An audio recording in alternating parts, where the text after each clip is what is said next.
Lark Player ele funciona mais como um reprodutor de música que já está no celular. Então, primeiro, baixa as músicas de fontes confiáveis. Segundo, salva no armazenamento do celular.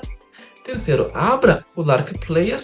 E quarto, deixa o aplicativo reconhecer os arquivos, gente. Às vezes você coloca música no celular e ela não aparece.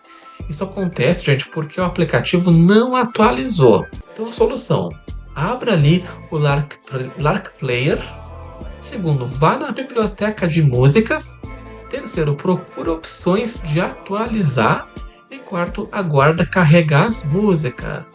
Resumindo, atualizar faz aparecer novas músicas. Se as músicas estiverem meio bagunçadas, fica difícil, né, de encontrar. Isso é muito comum quando você baixa de vários lugares diferentes as canções. Então, primeiro, te sugiro abrir o gerenciador de arquivos. Segundo, cria as pastas por nome ou artista. Terceiro, move as músicas.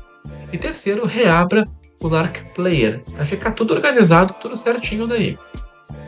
Dica 4. Criar as playlists dentro do aplicativo. Muita gente não usa as playlists e perde tempo aí procurando músicas. Isso dificulta muito o uso, né, no dia a dia. As playlists, gente, elas vão ajudar e muito a deixar tudo mais prático. Para isso, primeiro, abra o Lark Player. Depois vai em Playlists. Terceiro, troca em Criar Nova. E quarto, adiciona as suas músicas ali à playlist do Lark Player. Fica muito mais prático, vai por mim, viu? Dica extra, usa as músicas offline para economizar a internet. Salvar as músicas no celular, gente, vai evitar você gastar dados móveis. Você pode ouvir aí a qualquer momento, né?